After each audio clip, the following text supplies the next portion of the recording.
This is the Big O Show. This is the Big O Show.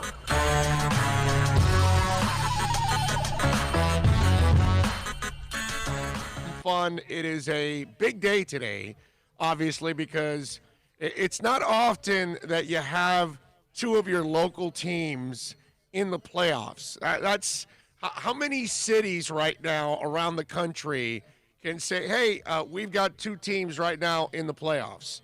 And that's pretty damn cool that Miami has got the Marlins at 2 o'clock in the afternoon, and then we got the Heat tonight at 9. So we can even deal with extra innings tonight against, or today against Chicago, which hopefully does not happen. What happened, bro? Anyway, so hopefully it does not happen as, we're hoping that the boys can get it done in 9 innings as they get ready to take on the Cubs tonight. And, of course, it's all about the Heat and the Lakers. I mean, that's what it's all about, man.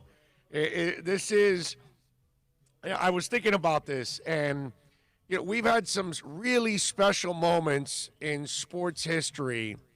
And growing up, I've been able to experience actually all the underdogish type great moments in South Florida sports history.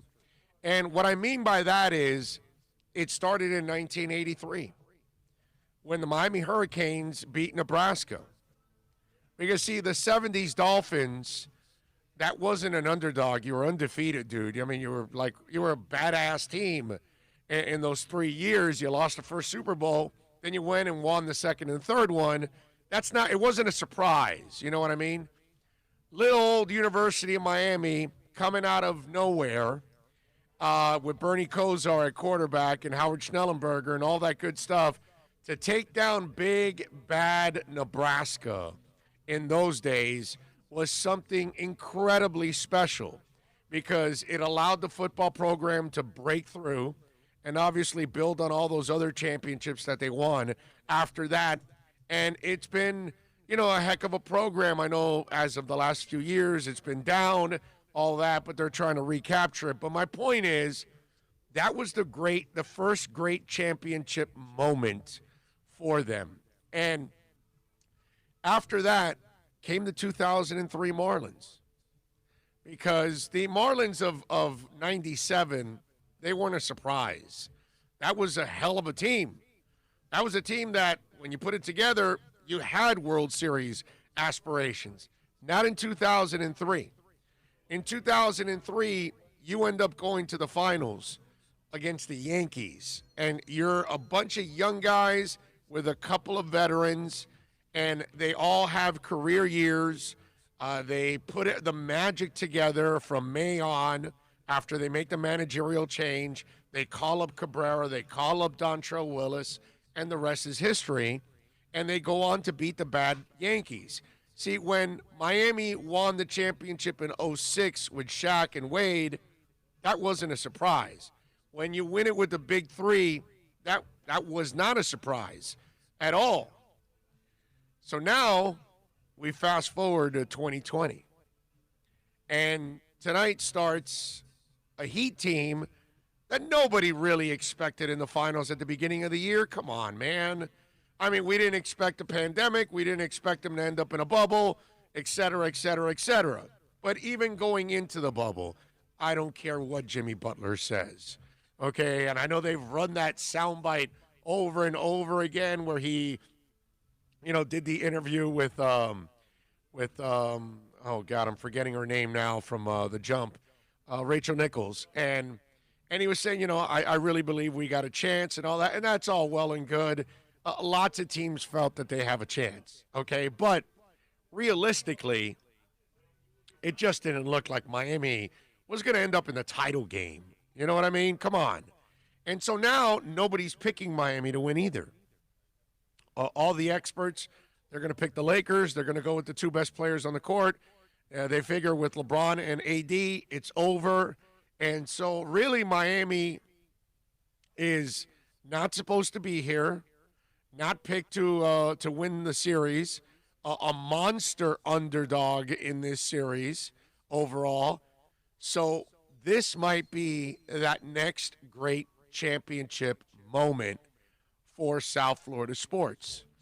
And I don't know if it's going to follow Canes, Nebraska, Marlins, Yankees. But, I mean, we haven't had one in this sport, right? All we need now is for the Panthers to kind of sneak in and Inter Miami to get to the MLS Cup in their expansion year.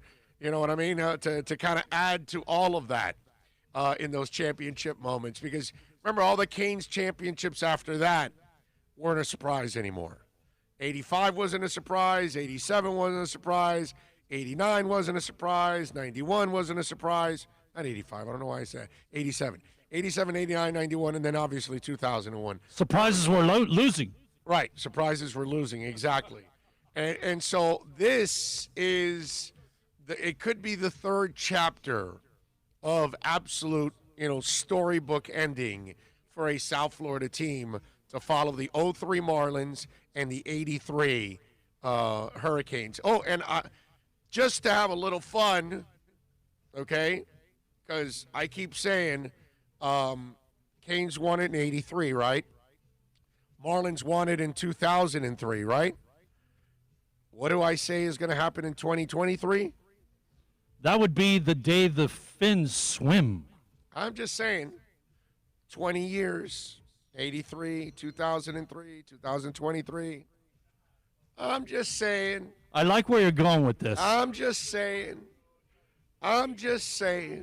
That's all. So you're saying go out and get your 2023 calendars already? You could get your 2023 Miami Dolphin World Champion shirts if you want already. Okay, I'm just saying. That's all. I'm just saying. But anyway, I don't know if it's going to happen. I'm certainly going to pull for it. That's for sure. And it's going to be a lot of fun to see the drama behind all of this.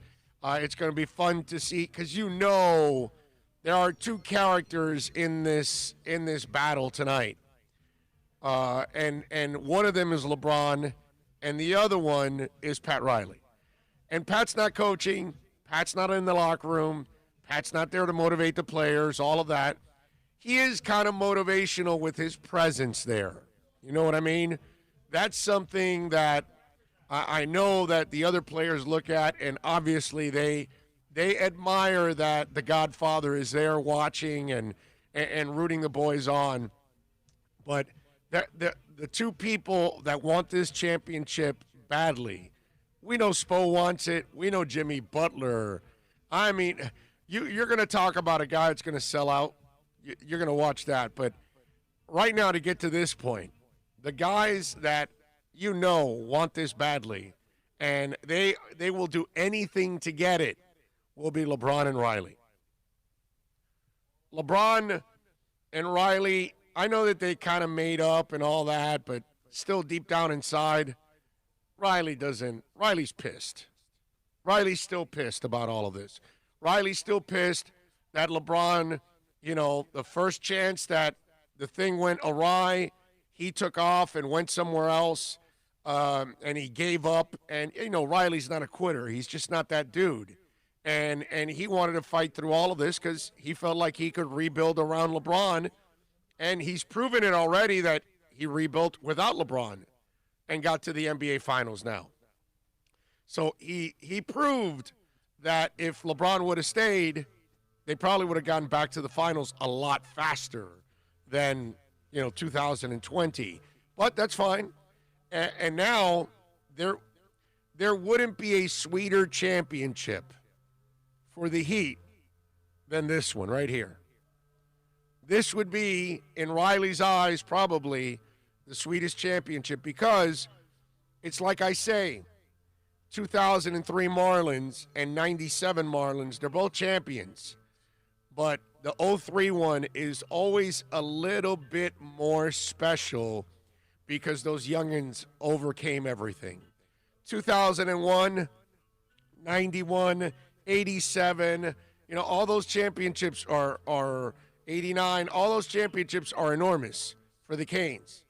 83 is still the most special one because of what you were overcoming, how you broke through, how you establish the program, all of that stuff. You know, Jim Kelly and company were already establishing it with their Peach Bowl win and all that, but that championship is what started it all. And that championship, no, you're fine. You're fine. You're fine. You're fine. That's the cure, bro. You're fine. Anyway, so, you know, just that whole championship vibe, it just kicked it off. And it was just one of those things that when, you know, you overcome Goliath, it's a beautiful accomplishment when you're able to do that, right? And that's why I'm just saying that if Miami is able to beat the Lakers, it is beating Goliath. It would be, out of their 4 titles, because that would be their 4th, this would be the sweetest one out of the 4. It would be.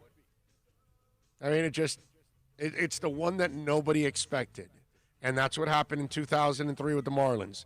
Nobody expected it. That's what happened in 83 with the Canes. Nobody expected it.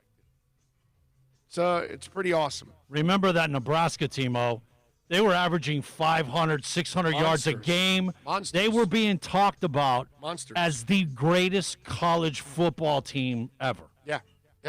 That's the way they were being mentioned with that. And well-deserved. Rozier and Fryer and their defense, I mean, they were, at that time, the best probably team college football had ever seen.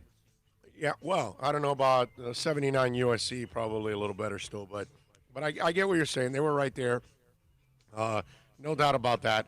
Yeah, but it just, tonight, it starts, and the drama, and it's just going to be so personal for a couple of these guys.